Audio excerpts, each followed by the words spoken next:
같이 보시겠습니다. 잠언서 15장입니다. 잠언서 15장의 1절부터 4절까지만 우리 교독으로 말씀을 제가 교독으로 읽겠습니다. 제가 먼저 잠언서 15장 1절 읽겠습니다. 여러분들은 짝수를 읽어주시면 고맙겠습니다. 4절까지 읽습니다. 잠언서 15장입니다. 유순한 대답은 분노를 쉬게 하여도 과격한 말은 노를 격동하느니라.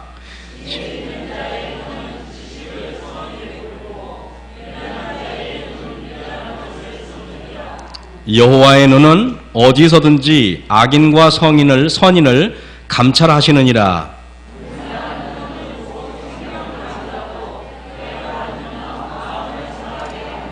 네, 아멘.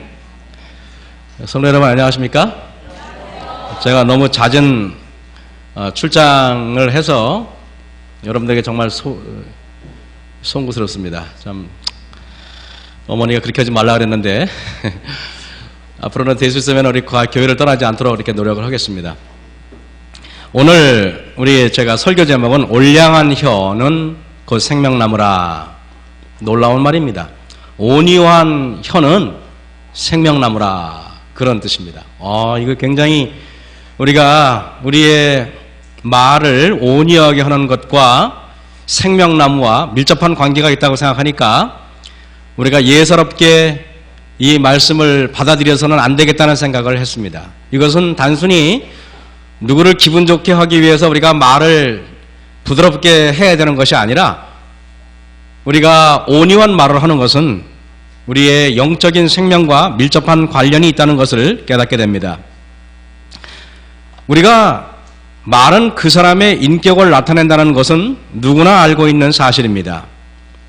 올바른 말을 했는지 그 말이 그른지 옳은지가 중요한 것이 아니라 그 말할 때 분노한 태도로 말하는지 아니면 건방진 태도로 말하는지 감정이 실린 태도로 말하는지 교만이 실린 태도로 말하는지를 영적인 사람들이기 때문에 우리는 금방 눈치를 챌 수가 있습니다.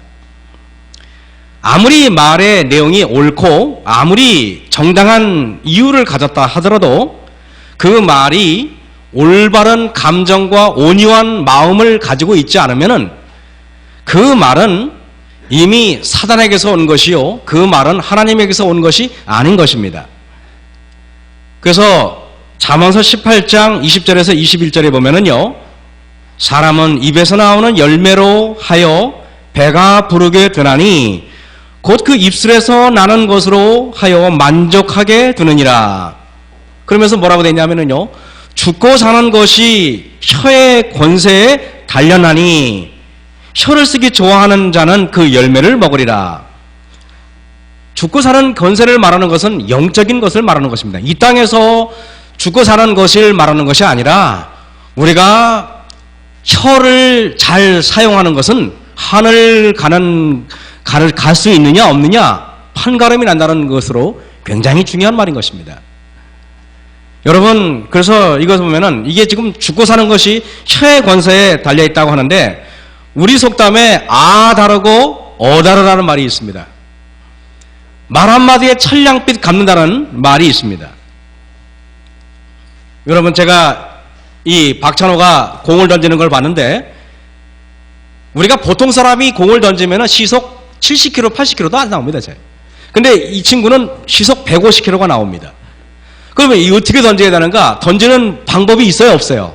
여기 보면 다리를 이렇게 보고 손을 이렇게 하고 그 던지는 법대로 해야만 그 속도가 나게 되어 있습니다. 그래서 야구 전문가들은 딱 던지는 것을 보면은 이 사람이 속도가 저래 가지고는 되냐 안 되냐 투구폼이 어쩌고저쩌고 굉장히 중요한 것입니다.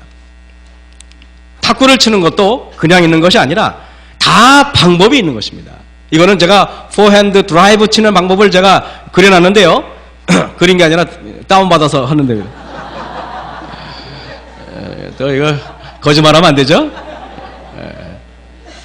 근데 이것은 이 방법대로 쳐야만 탁구공이 올바로 상대방을 향해 가게 되어 있습니다. 이토록 우리는요 수많은 방법이 있어요. 음식을 만들려고 하면 조리법이 있습니다. 가장 간단하게 보이는 밥도요, 쌀을 씻고 물을 적당히 넣고 불을 처음에는 센 불로 하다가 나중에는 약한 불로 해야 합니다. 저는 제가 만든 밥이 제일 맛있어요. 그래서 저희 집사람이 처음에는 뭐 자기 뜻대로 이렇게 뭐 꼬들밥도 만들다가 자기 입맛이 있으니까, 지금은 제가 얼마 어떻게 좋아하는 걸 아니까 제가 살짝, 저는 밥이 약간 밑에 타야 됩니다. 타고 위에는 약간 질척해야 됩니다. 그래야 제 입맛에 합당해요. 이게 좀 밥이 꼬들꼬들하면은 먹고 싶은 마음이 별로 없어요. 참 곤란합니다. 그죠? 죄송합니다. 그래서 요즘에는요, 농사를 지으려고 해도 농사법이 있고요, 벽돌을 쌓는 것에도 벽돌 쌓는 법이 있습니다. 타일을 붙이는데도 타일 붙이는 방법이 있습니다. 기타를 치려고 해도 기타 치는 방법이 있고 연주법이 있습니다. 그런데요, 사람들은 내가 그 법을 익히지 않으면은 기타도 칠 수 없고 첼로도 연주할 수 없고 피아노도 연주할 수 없다는 것을 알면서, 희한하게 사람들은 말하는 것은 법을 배우려고 하지 않는다는 것입니다.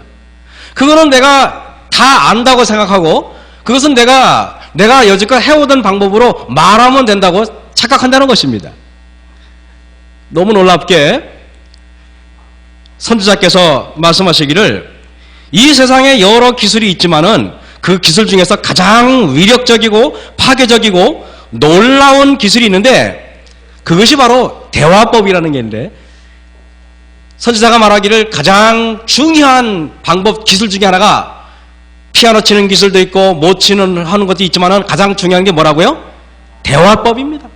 말하는 법입니다. 말하는 것을 배우지 않으면은 사람들을 구원할 수도 없고 그 말로서 사람들을 설득할 수도 없습니다. 여러분, 오늘 이 말하는 법을 제가 간단하게나마 강의할 텐데 여러분 들으실 마음이 있습니까? 네. 들으실 마음이 있습니까? 네. 우리 저분처럼 해야 됩니다. 뭐 이 한 줍이니까 벌써 잊어먹으신 것 같아요.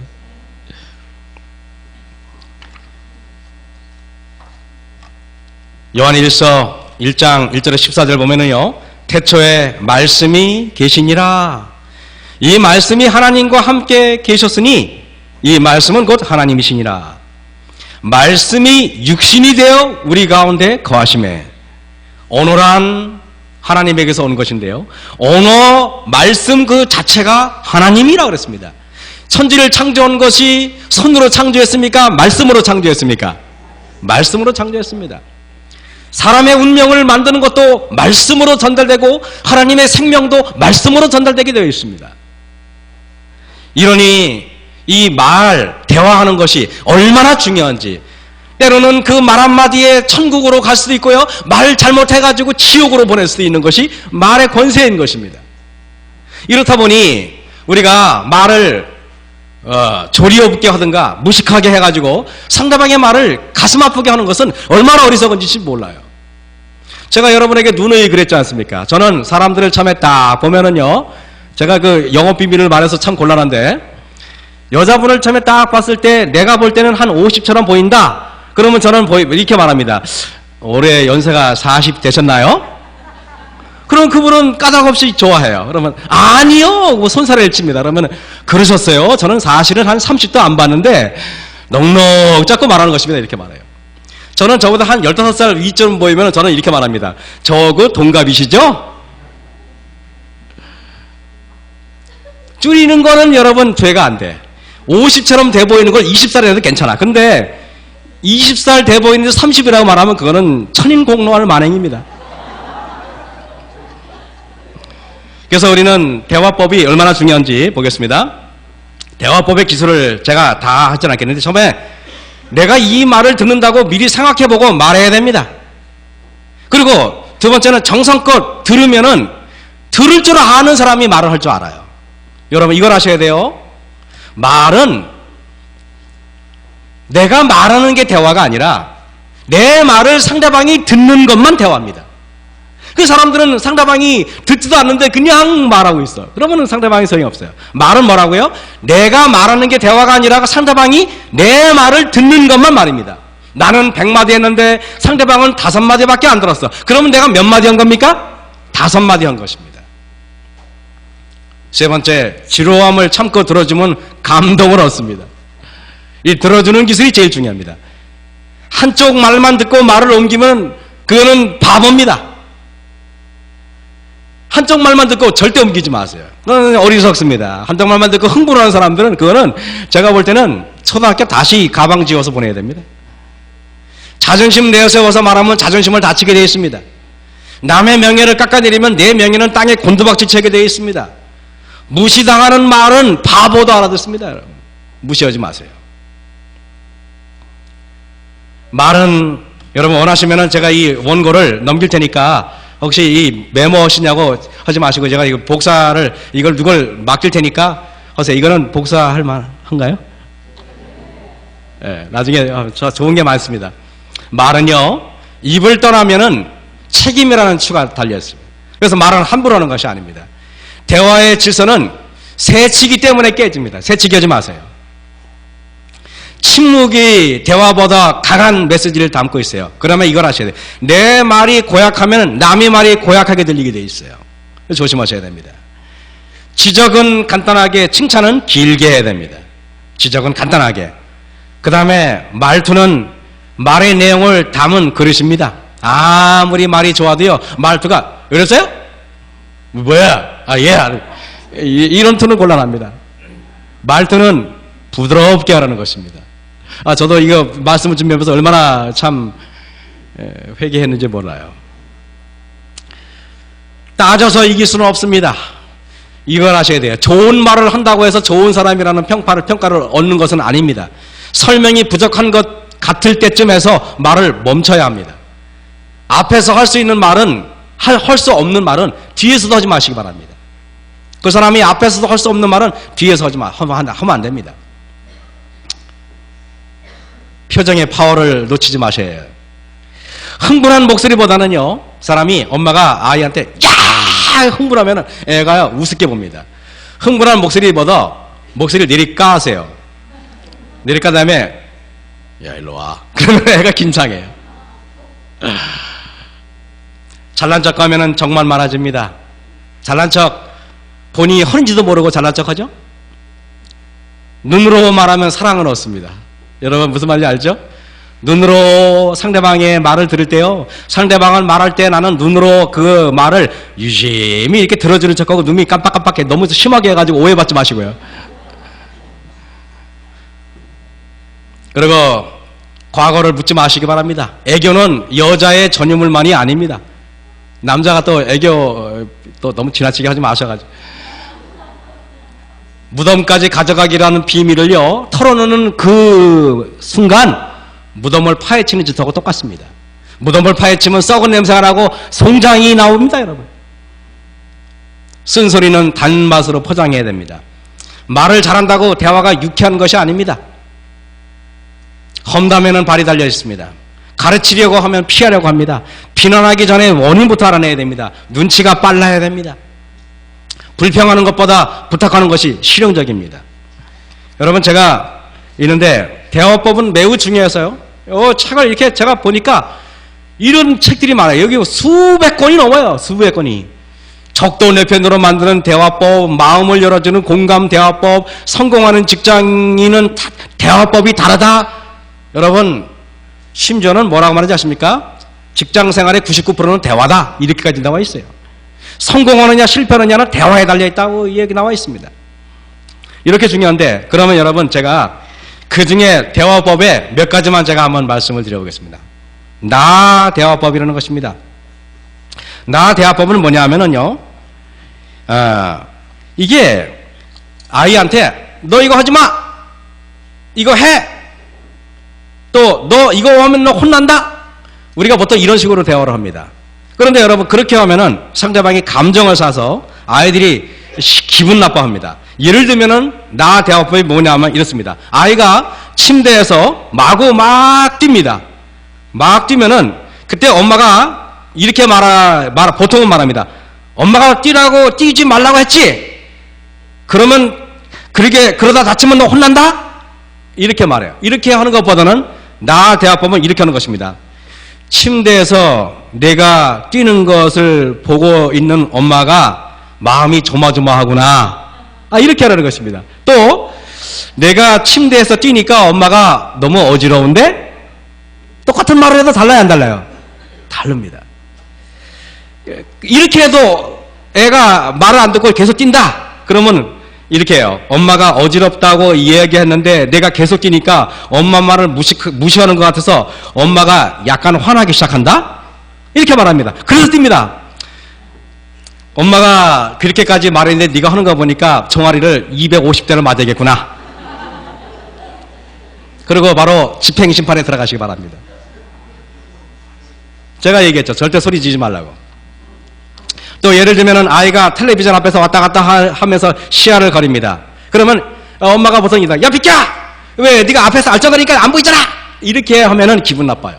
아이들이라도. 그럼 엄마가 이렇게 해야 됩니다. 개똥아, 내가 텔레비전 앞에서 왔다 갔다 하니까 엄마가 잘 안 보이네? 이렇게 말하는 것입니다. 그래도 말 안 들으면은 개똥아, 네가 왔다 갔다 하니까 내가 왔다 갔다 하지 말라고 말했는데도 불구하고 네가 안 하니까 엄마가 살짝 지금 열받칠라 그래? 그럼 아이들이 대충 알아서 끝냅니다. 이렇게 하는 게 좋아요? 그래 안 그래요? 명령법을 하면 안 됩니다. 이게 나 전달법입니다. 대화를 통하여 지식이 전달되고 애정이 전달되고 생각이 전달되지만은 그러나 더 위력적인 것은 생명이 전달되기도 하기 때문에 우리가 말을 잘해야 되는 것입니다. 휴대폰을 사람들이 왜 삽니까? 좀 더 빠르게 대화하려고 사는 것입니다. 그런데 사람과 사람 사이의 대화가 휴대폰이 이렇게 많아졌고 우리가 원하기만 하면 금방이라도 전화할 수 있는데 대화가 많아졌습니까? 줄어들었습니까? 줄어들었습니다. 왜 그럴까? 사람들이 대화법을 옛날 사람들보다도 못하기 때문에 그렇습니다. 옛날 이 시대 사람들은 지금 우리처럼 대화하지 않았습니다. 그들은 뭔가 운치가 있었고 위험이 있었는데 바쁘다 보니까 이제는 빨리빨리 말하는 법이 생겨가지고 그냥 직선대로 나갑니다. 그게 하지 말았잖아! 이렇게 말하는. 아이들은 상처를 받는 것입니다. 그리고 너무나 웃긴 게 이 지구상에서 가장 훌륭한 글자를 세종대왕이 남겨주었는데 가장 대화를 적게 하는 나라가 이 지구상의 대한민국이라네요. 대한민국 사람들은 대화를 안 합니다. 언어는 순서만 바꿔도 전혀 다른 말이 된다는 것을 한번 예를 들어보겠습니다. 제가 여러분 어떤 방법이 좋아 보이는지 한번 들어보시기 바랍니다. 먼저 A입니다. 선생님은 너무 잘생기시고 매력적이고 지적으로 생기셨는데 금전관계가 좀 안 좋으시군요. 여기 A입니다. B번, 우리 선생님은 금전관계는 좀 안 좋지만은 잘생기시고 매력적이고 지적으로 생기신 분이군요. 어떤 게 듣기 좋아요? 2번이 듣기 좋습니까?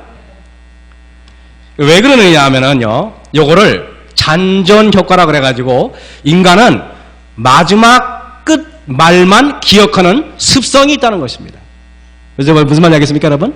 그래서 여러분, 사람들을 야단치거나 사람들을 혼낼 때 혼내는 말을 먼저 해야겠습니까? 아니면 칭찬 다 한 다음에 혼내야겠습니까? 알으시겠죠? 혼내는 걸 먼저 하시고 칭찬은 나중에 하시기 바랍니다. 그러면은 다 그래도 괜찮아요. 이게 우리가 이게 굉장히 중요한데요. 이게 잔전은 뇌는 마지막 말을 이게 기억하는 게 있습니다. 우리 집에서 그러죠. 보통 엄마들은 그래서 이 녀석아 너는 다 좋은데 공부를 안 해서 문제야. 그러면 애는 뭐만 생각하면 내가 문제하구나. 그럼 문제하다고 행동을 합니다. 걔네들은요. 문제라는 단어만 오래 기억이 되어서 마음의 상처가 크게 남는 것입니다. 또 아내들이 보통 남편한테 뭐라고 말하냐면요, 당신은 다 좋은데 술을 너무 많이 마셔서 문제예요. 그러면 남편들은 자신에게 술을 너무 많이 마시는 문제 남편이라는 인식만 듭니다. 여러분, 항상 마지막 멘트는 긍정적인 멘트를 하셔가지고 상대방을 기분 좋게 하시길 간절히 바랍니다. 아멘도 아멘도 대화법의 하나야. 간절히 바랍니다. 이렇게 해야 됩니다.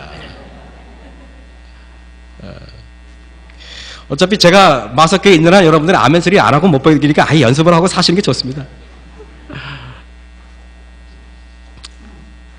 두 번째, 여러분 중요한 거는 특별이라는 말을 잘 사용하면 대화가 효과적으로 될 때가 있다는 사실을 여러분 말씀드리겠습니다. 제가 여러분 중에 이렇게 세 가지의 예를 들 테니까 제일 좋은 거 하나만 한번 골라보시기 바랍니다. 우리가 이제 보통 식당에 갔습니다. 그때 웨이터가 식사를 다 하신 손님한테 이렇게 물어봅니다. 디저트를 권할 때 1번, 식사 맛있게 하셨어요? 디저트 하나 드릴게요. 여기 1번입니다. 2번, 식사 맛있게 하셨어요? 디저트 2개 드리겠습니다. 여기 2번입니다. 3번, 식사 맛있게 하셨어요? 디저트 하나 드리겠습니다. 특별히 고객님이 너무 감사해서 특별히 하나만 더 드릴게요. 몇 번이 더 줬습니까? 3번이죠. 사람들은 누구나 특별한 대접을 받기를 원해요. 희한하게요. 제가 원주에 있을 때 금마정이라는 식당이 있었습니다. 그런데 제가 금마정의 식당을 얼마나 좋아했냐면은 설교 중에 한 번은 그 식당 소개를 했더니 우리 성도님들이 어지간한 회식은 다 거기서 하는 거예요. 그러다 보니까 그 식당 사장님이 저를 좋아하겠어 싫어하겠어요? VIP 대접입니다. 왜 그랬는가 제가 설명을 드리겠습니다. 이 사장님은요, 딱 제가 가잖아요. 그러면 이분은 벌써 이 상술이 뛰어나신 분이에요. 그러면 딱 보면은 누가 담임 목사인 거 알아요. 보면 벌써 키도 크고 잘생겼지. 딱 한눈에 봐도 누가 담임 목사처럼 보입니까? 제가 보이는 것입니다.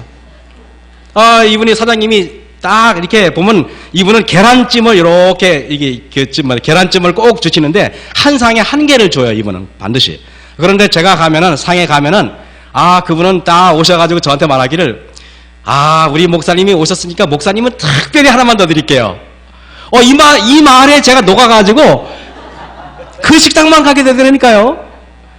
여러분, 말 한마디가 중요해요, 안 중요해요? 중요해요. 특히 저 같은 그런 교만한 인간들은 특히 더 좋아합니다. 제가 이걸 보면서 어떤 사람이요, 결혼해서 전세를 알아봤는데 전세값이 만만치 않은 1억 7천만 원 정도였습니다. 그러면 다 아시겠지만은 일단은 내가 1,000만 원을 깎고 싶으면은 일단은 2천만 원을 일단은 이렇게 딱 치고 들어갑니다. 그래서 얘기를 하죠. 어떻게 하냐면은 내가 2천만 원 깎아주세요. 그러면은 서로 실갱입니다. 안 됩니다. 서로 실갱입니다. 왔다리 갔다 하다가 결국에는 뭡니까? 그 사장님이 주인이 그러죠. 그러면은 사장님 제가 1,000만 원 양보할 테니까 1,000만 원만 깎아드릴게요. 그러면은 뭡니까? 예, 그럽시다. 그리고 실제로 내가 목표했던 1,000만 원 깎으니까 행복해요, 안 행복해요? 행복한 것입니다. 그런데 이렇게 하는데 보통 집주인이 이렇게 1억 7천만 원인데 2천만 원 깎아주실래요? 이렇게 물어봅니다. 사는 사람이. 그럼 집주인이 쿨하게 예, 깎아줄게요. 2천만 원 그냥 깎아줘. 그러면 이상하게 기분이 나빠. 깎아주는데 오히려 더. 왜냐하면 속으로 생각해 더 깎을 수 있었는데. 그래 안 그래요? 두 번째는 또 뭐냐면은 이렇게 쉽게 깎아주는 거 보니까 집에 무슨 문제가 있는 거 아니야? 이렇게 심리적으로 나온다는 것입니다. 집주인은 쿨하게 깎아준 것 같처럼 보이지만은 오히려 기분 나빠요. 만약에 남녀가 데이트를 하잖아요. 데이트를 하는데 여자분에게 남자가 저 손 한 번 잡아보면 안 될까요? 근데 여자가 쿨하게 마음대로 잡으세요. 이렇게 하면은 남자가 생각하기를 이게 뭐야 이거 너무 쉬운 여자 아니야? 기분이 나빠요 괜히. 근데 보통 여자가 이렇게 말해야죠. 만난 지 얼마 됐다고 손을 만지려고 해. 그런데 자기가 나한테 오늘 정말 특별히 잘해줘서 내가 오늘 특별히 오늘만 허락하는 거야. 이럴 때 남자는 상당히 뭡니까? 고마워. 그 고마움이 극에 달하는 것입니다. 수혜 씨 알겠습니까?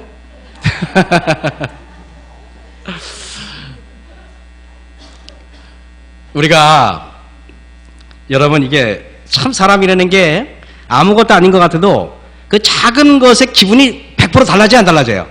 달라지는 것입니다. 남자는 화성인, 여자는 금성인.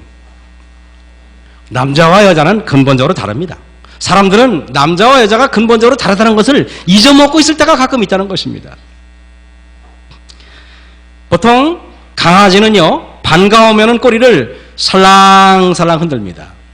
제가 우리 김학성 지사님 댁에 가면은 품팔이가 저보면 어떻습니까? 이 양반은 제가 차를 타고 딱 올라가면 제 차 소리를 기억해가지고 벌써 제가 오기만 하면 이분은 너무 좋아가지고 벌써부터 그냥 꼬리가 벌써 그냥 난리가 나가지고 회오리 바람이 일어날 정도로 꼬리칩니다.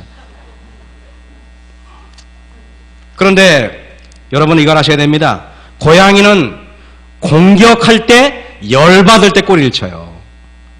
그래서 사람들은 먹이를 공격하거나 덮치기 전에 고양이는 꼬리를 살살 흔듭니다. 근데 늘 개를 키우던 사람들은 꼬리를 흔들면 좋은 것만 보니까 이 고양이가 나를 환영하는 줄 알고 덥석 알았다가는 고양이 발톱에 얼굴 그냥 큰일 납니다.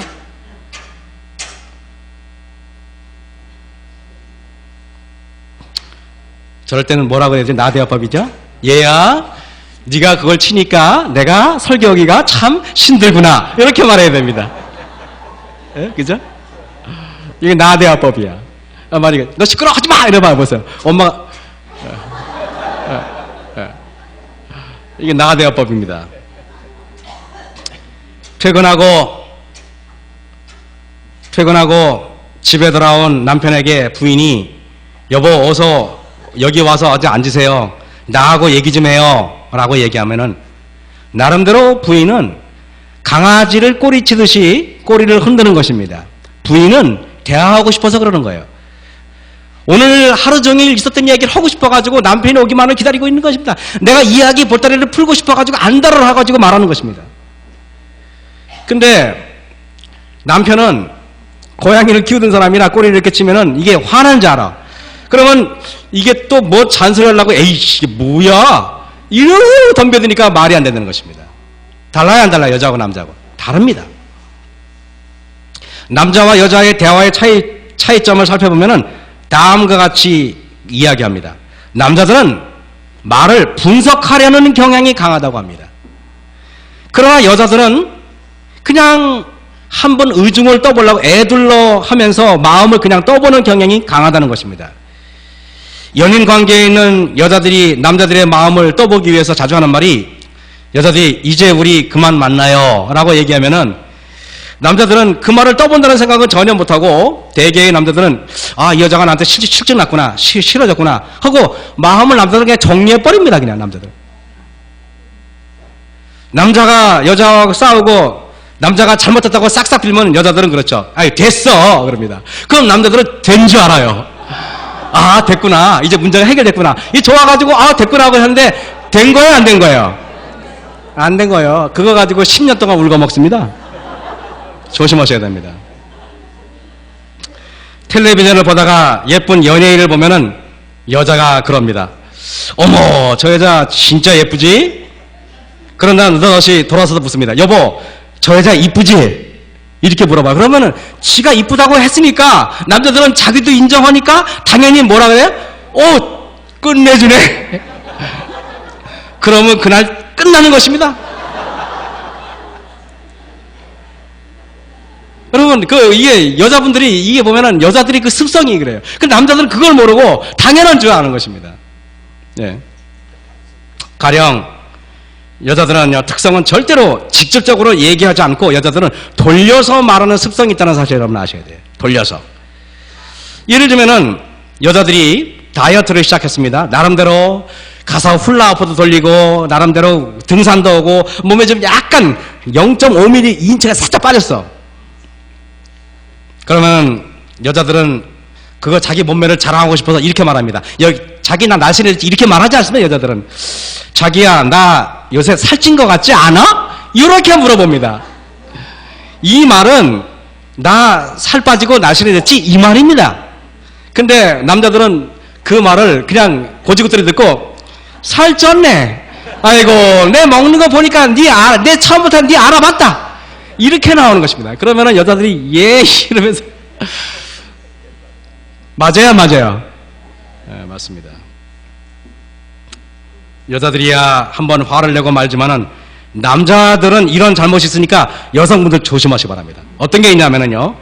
남자들이 여자들에게 뭘 물어볼 때가 있지 않습니까? 예를 들면은 내가 고속도로로 가야 할지 국도로 가야 할지가 이게 헷갈릴 때가 있어요. 그래 안 그래요?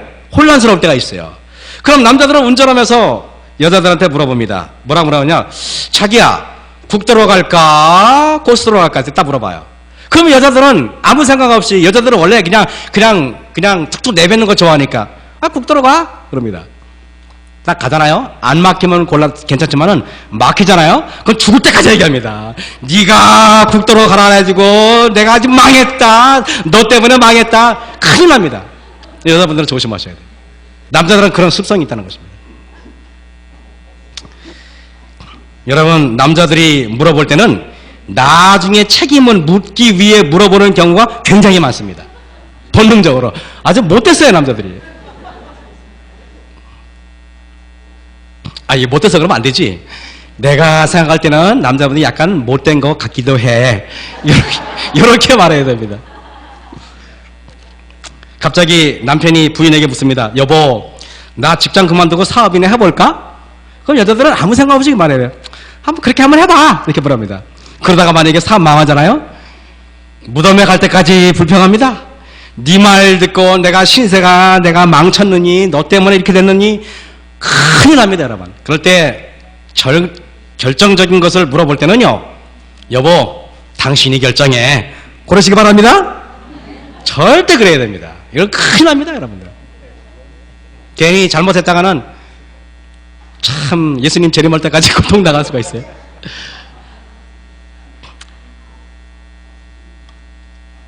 남녀의 차이를 인정해야 됩니다. 여러분, 남녀의 차이를 인정하지 않으면 여기 지금 woman, man, 여자 여기 있잖아요. 이게 다릅니다. 아이라도. 그러면요, 남자가 늦게 돌아오면은 여자가 전화합니다. 여보, 지금 몇 시야? 빨리 들어와.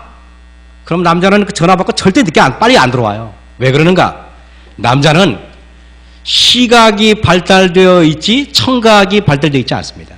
그러니까 듣는 거로 가지고는 마음을 움직일 수가 없어요. 여러분, 이걸 아셔야 돼요. 예를 들면 남자는 시각이 발달되어 있어가지고 예쁜 여자가 지나오면은 남자들은 눈이 벌써 눈이 돌아갑니다. 여자분들은 이해를 하셔야 돼요. 아, 이 인간이 시각이 발달해서 저러는구나. 딴 마음을 갖지 마시기 바랍니다. 그냥 그래, 원래 그런 거예요, 원래. 딱 예쁜 여자 오면 벌써 돌아갑니다. 보는 것을 남자들은 굉장히 좋아합니다. 들여다보는 것을 좋아합니다. 신문 보는 것도 좋아하죠. 근데 여러분, 여자분들은요, 듣는 걸 좋아해요. 그렇기 때문에 이럴 때 시각이 발달되어 있는 남자들에게는 말보다는 시각적인 메시지를 주는 게 좋습니다. 전화상으로 아무리 빨리 와, 안 오면은 죽어. 차라리 죽을지언정 안 들어옵니다, 여러분. 근데 남자들은 시각이 발달됐으니까 문자 메시지 보내는 것입니다. 문자 메시지로 뭐라고 하냐면, 너 늦게 들어오면 축 사망! 딱 뜨잖아요? 그러면은 그거 보고 계속 신경이 쓰여가지고 빨리 들어옵니다. 그게 남자들의 특성입니다. 그리고 남자들은요, 말로 여보 사랑해 어쩌고저쩌고 그래 보세요. 백나 그래 보세요. 아이고, 이게 뭐 알았어?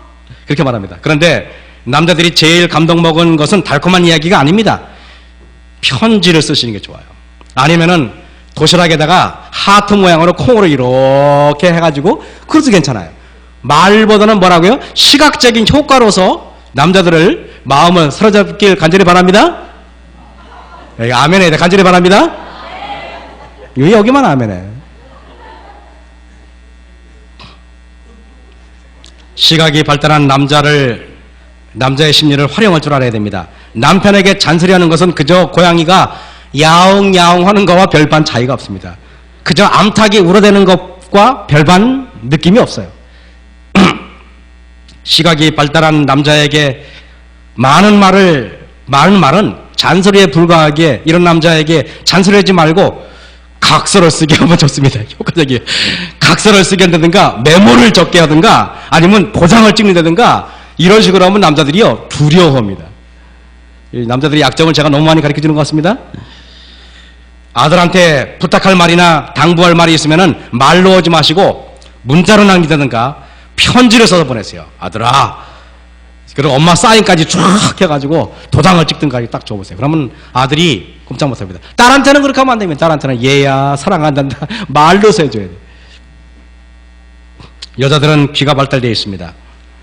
여러분 백화점에서 이렇게 시끄러워 사람들이 굉장히 많이 시끄러운데 갑자기 여자들이 어디론가 막 뛰어가는 장면이 있어요 없어요? 막 뛰어가요. 왜 뛰어가냐 했더니 그 확성기를 통하여 어디 세일한다는 소리를 듣는데 그 소리가 잘 안 들려. 남자들은 죽었다까지도 못 듣습니다. 근데 여자들은 그 세미한 소리를 듣고 그대로 달려가. 그럼 남자들은 깜짝 놀라. 어디가? 그러면은 그 소리 못 들었어? 우린 당연히 못 듣죠. 왜냐하면 눈으로 보기에 바쁜데 지금 정신이 없는데. 그 작고 세미한 소리들을 남자들은 이것저것 시각적으로 보는데 바빠서 못 봅니다. 남자들이 전화로 거짓말 해봤자 여자들에게 안 통합니다. 여자들은요 남자들의 거짓말을 그 소리만 듣고도 금방 알아챕니다. 예를 들면 내가 어디 뭐 딴 일이 있어서 친구들하고 뭐 어디 술 마시려고 그러면은 이 남편이 이렇게 거짓말하죠. 여보 오늘 부장님이 좀 남아서 야근을 하래. 여자에게는 그 거짓말이 안 통해요. 왜냐하면 거짓말할 때 그 어색하고 그 미묘한 언어의 떨림을 기가 막히게 감지해냅니다. 여자들은. 그래서 여자들은 금방 알아요. 여자들은 귀가 발달되어 있습니다. 여자들은 듣는 것을 좋아하기 때문에 똑같은 말을 10번을 들어도 좋아합니다. 결국에는 여자들은요 그것 때문에 듣는 걸 좋아하기 때문에 누가 거짓말인지 알면서도 10번 반복하잖아요. 진짜인 줄 믿어. 그래서 여자들이 사기를 잘 당하는 것입니다. 왜냐하면 설명하면 그럴듯하면 다 속아요. 남자들은 칭찬에 굶주려 있어요. 초등학교 이후로 야단만 맞으면서 자랍니다. 남자들은 칭찬을 들으면 안 듣는 척해도 무척이나 좋아하고 고마워합니다. 그런데 여자들은 남자애들에게 칭찬하는데 여자들만큼 인색한 분들이 별로 없어. 얼마나 인색한지 모릅니다. 가령 남자들이 회사에 갔다가 오랜만에 일찍 들어오면은 칭찬을 해줘야 되는데 여자들은 대번에 뭐라는지 아십니까? 어이구 오늘 해가 서쪽에서 뜨겠네? 그런 생각합니다. 아 빨리 와봤자 별로 저 싫어하는구나. 여러분 대한민국의 남자들이 그러면은 자기 귀를 이렇게 저기 뭡니까?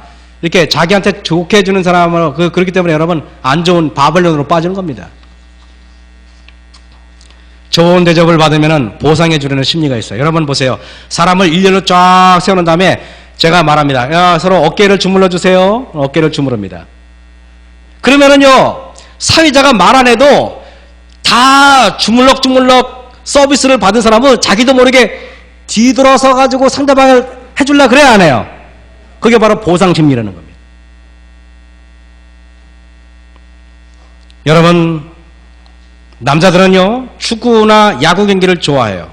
그런데 왜 남자들이 좋아하는가? 남자들은 결과를 좋아해. 결과 목적 지향적인 인간이 바로 남자입니다.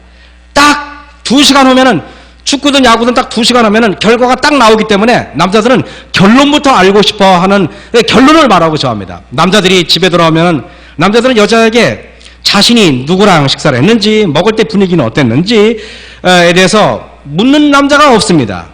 남자들은 결코 결과만 얘기하는 것입니다. 왜 남자들이 여자들의 이야기를 잔소리로 여기는지 아십니까? 작년에 잘못한 것까지 여자들은 다 기억했다가 얘기합니다. 그냥 혼나는 일이 있으면 그것만 얘기하면 되는데 옛날 일 다 끄집어내가지고 전후 좌우사정을 다 이야기해서 속을 계속 뒤집어 없기 때문에 남자들은 부인하고 얘기하고 싫어하는 것입니다. 차라리 부인하고 얘기하기보다는 친구들하고 얘기하는 게 더 좋은 것입니다. 그걸 다 들으려니까 끔찍한 거예요. 그래서 여러분 여성들은 남자들에게 얘기할 때 미주알 코주알 그냥 다 시각적으로 이렇게 설명을 하지 마시고 결론은 딱 얘기했어요. 오늘 친구들하고 모임 갔었는데 되게 좋았다? 그럼 끝나는 거예요. 뭔 스파게티를 먹었는지 뭘 먹었는지 별로 관심이 없어요. 남자들은 게임을 즐기고 여성들은 쇼핑을 좋아합니다. 왜 그럴까요? 남자들은 항상 싸워서 이기려고 합니다. 공격적인 것이 본능이기 때문입니다. 뭐든지 내가 이겼다는 데서 보람을 느끼는 게 남자입니다. 예를 들면 집에서 일요일에 신랑이 누워 있습니다. 그렇게 누워 있는 남편이 못마땅해서 여자분들이 남편에게 여보 마루 좀 치워줘, 청소 좀 해줘. 그러면 대개의 남자들은 가만히 있고 미기적미기 있어서 억지로 잔소리가 심해지면 합니다. 왜 그러는지 아십니까? 남자들은 서열을 중시 여기에요. 서열을. 그래서 남자들은 물어보면요, 애가 오면은 물어봅니다. 야, 걔네 아빠 직업이 뭐야? 걔네 아빠 뭐해? 집은 어디 살아? 이거 물어봐. 왜? 서열이 중요하니까. 여러분, 남자들이 어디 갔다 오면 화장실부터 갔다 오는 이유는 영역 표시를 하는 거와 똑같다는 것입니다. 이러한 남자들의 저 밑바닥에 깔려있는 심리를 무시하고 이거 해라 저거 해라고 명령하니까 남자들이 기분이 나빠요. 근데 서열이 낮은 사람이 윗사람에게 명령하면 하극상이 되지 않습니까? 그래서 여러분, 여자분들은 참 약간 좀 기분이 나빠도 명령보다는 부탁하듯이 말하면 효과적입니다. 내가 너무 바빠서 그러는데 방 좀 치워줄 수 있어요? 라고 얘기하면 남자가 생각합니다. 아, 내가 원래 미치라서 아니라 여자가 힘드니까 내가 도와줘야지. 이렇게 개념 정리가 돼야만 도와줍니다. 절대 그냥 안 도와줘요. 이건 절대로 이 사람이 시켜서 하는 게 아니야. 내가 알아서 도와주는 거야. 이런 마음이 들어야만 하게 돼 있어요. 우리는 그걸 알아야 됩니다. 저는 여러 말이 있지만은 여러분, 제 시대소망에 이런 말이 있습니다. 말은 마음에 품고 있는 것의 표시이다. 마음에 가득한 것을 입으로 말함이라. 그러나 말은 품성의 표시 이상을 뜻한다. 즉 말은 품성에 영향을 끼치는 뭐라고요? 능력이 있다 그랬습니다. 중요합니다. 밑에 보면 말은 사상에 영향을 끼친다 그랬습니다. 회사에서 사람들이 물어봤어요. 어떤 동료를 좋아하십니까? 물어봤습니다. 똑똑한 동료, 일 잘하는 동료 아닙니다, 여러분. 어떤 동료를 좋아하냐면 1등은 항상 스마일형을 좋아해요. 항상 웃음 짓고 항상 명랑한 사람을 좋아합니다. 이게 37%입니다. 2위는 친절한 사람을 좋아합니다. 27%입니다. 3위는 배려형 동료를 좋아합니다. 24%입니다. 4위는 능력형 동료를 좋아합니다. 7%입니다. 5위는 사교형 동료를 좋아합니다. 결국엔 다 뭐예요? 사람 좋은 사람 좋아해요. 희한하게요, 회사에 들어가면요, 품성, 인격, 품성, 변화, 세미나 뭐 이런 거래요. 삼성이나 현대에서요. 교회에서 하는 걸 거기서 합니다. 왜 보냐면 품성이 나쁜 사람이 보면 일도 못한다는 것입니다. 늘 불평이나 하고 늘 남의 흉이나 보는 사람들은 그 회사에 들어가면 이거 여러분 해고당합니다. 왜? 그런 사람은 직장에 들어가면 회사를 망치기 때문에 그런 것입니다.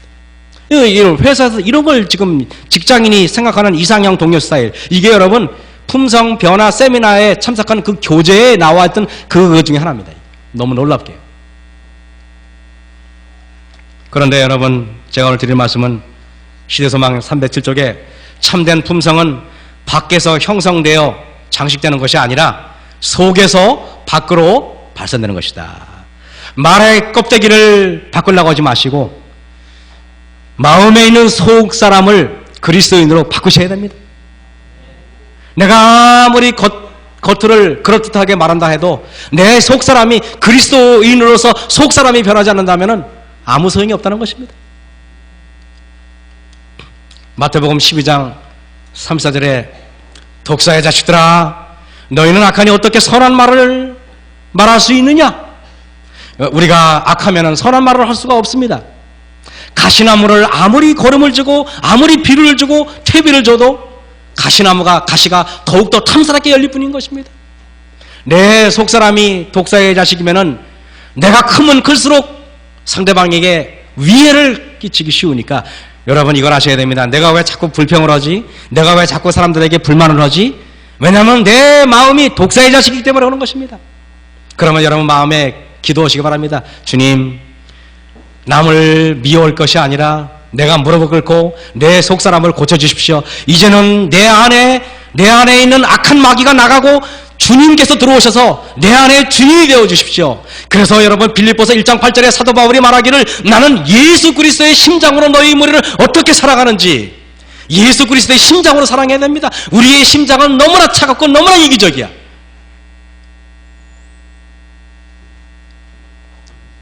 마태복음 12장 37절에 내 말로 어렵다함을 받고 내 말로 정죄함을 받으리라.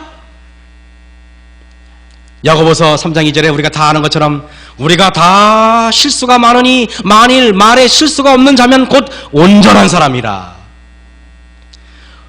내가 하루 종일 말한 것을 곰곰이 새벽기도에 여러분 곰곰이 생각하시기 바랍니다. 내가 왜 이런 말을 했을까? 이 말한 원인이 그 사람이 아니라 내 마음에 있는 죄, 바로 내가 원하지 않지만 나를 끌고 가서 악한 말을 하게 하는 바로 그 죄, 그 죄를 회개하셔야 되는 것입니다.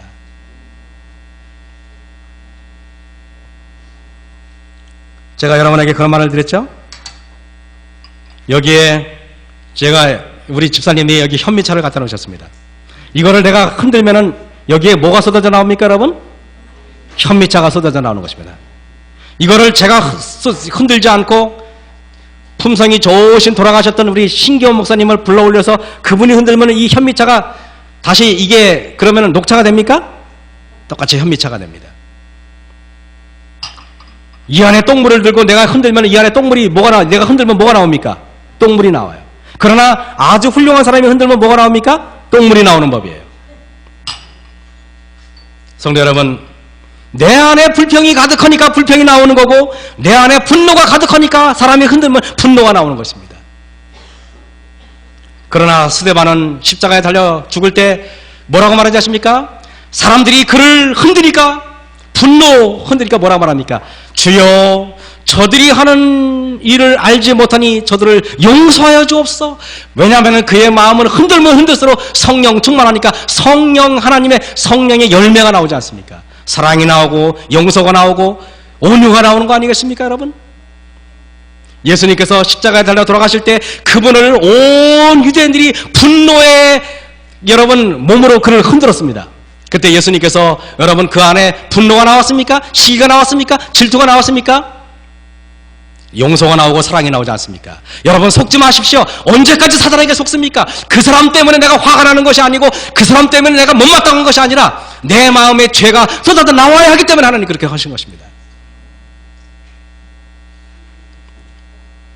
우리는 내 마음의 속마음이 변하기 위해서는요, 우리는 은밀한 중에 기도를 하셔야 됩니다. 내가 은밀한 중에 주님과 깊은 대화를 하셔야 됩니다. 주님께 내 속사람을 내보내고 은밀한 기도를 하셔야 돼요. 제가 3주 전인가요? 새벽 3시에 잠이 깼는데 잠이 안 와서 우연히 설교 방송을 듣고 어떤 목사님의 설교를 듣고 얼마나 마음에 감동이 되는지 이부자리를 제가 이렇게 펼쳐놓은 상태에서 무릎을 꿇었어요. 새벽 3시에 무릎을 꿇고 눈물이 혼자 쭉 나는데 회심의 눈물이 나는 것입니다. 주님한테 너무 죄송한 게 많은 것입니다. 그 이후로 제가 기도해야겠다고 마음을 먹었습니다. 기도해야겠다. 앞으로 우리 교회에 마석교회가 할 일이 너무나 많이 있습니다. 건축도 해야 되고 모두 해야 되고 모두 해야 되는데 그러나 기도함 없이 하나님과 연합함 없이 주님의 능력이 아니고 성령의 능력이 아니고는 이 일을 해서는 안 된다는 것을 제가 느끼는 것입니다. 지능이 기도를 통하여 개발될 것이다. 성도 여러분, 저는 여러분에게 이 말씀을 드리고 싶습니다. 하나님과의 대화가 뚫린다면 사람과의 대화도 뚫릴 것이다. 먼저 하나님과의 대화를 뚫으십시오. 하나님과의 대화가 원만해야지, 하나님과의 기도가 원만해야만 사람들과의 대화가 뚫릴 것입니다. 그러나 우리가 하나님과의 대화가 뚫리지 않는다면 결코 사람들과의 대화가 뚫리지 않을 것입니다. 그리스도의 영광, 품성을 나타내는 그 품성은 하나님의 낙원에 들어가도록 간합하심을 받을 것이다. 성도 여러분, 우리의 하나님의 품성, 그리스도와 같은 품성은 바로 우리를 이 땅에서 품성 변화가 이루지 못한 사람은, 이 땅에서 천국을 누리지 못하는 사람은 하늘에서 천국을 누리지 못할 거라고 얘기합니다. 그래서 예수를 힘입어 우리가 안식을 얻는 때 하늘나라는 여기에서 시작된다. 여러분, 안식은요, 뺨을 맞아도 안식이 파괴돼서는 안 되는 것입니다. 상대방이 나를 무시한다고 해서 내 안식이 파괴돼서는 안 되는 것입니다. 내가 만약에 하나님의 반석 위에 있다면 누가 나한테 뭐라 그래도 그 안식이 깨어져서는 안 되는 것입니다. 그래서 히브리서 4장에 말씀하시기를 우리가 안식할 때가 남아있도다. 토요일날 예배를 드린다고 해서 안식을 지키는 것이 아닙니다. 우리는 늘 사람들의 불만과 불평과 어떠한 일을 당해도 내 안식이 깨어지지 않는 사람들, 그래서 그리스도와 여러분 연합한 사람들, 그런 사람들이 되시기를 바라면서 말씀을 마치겠습니다.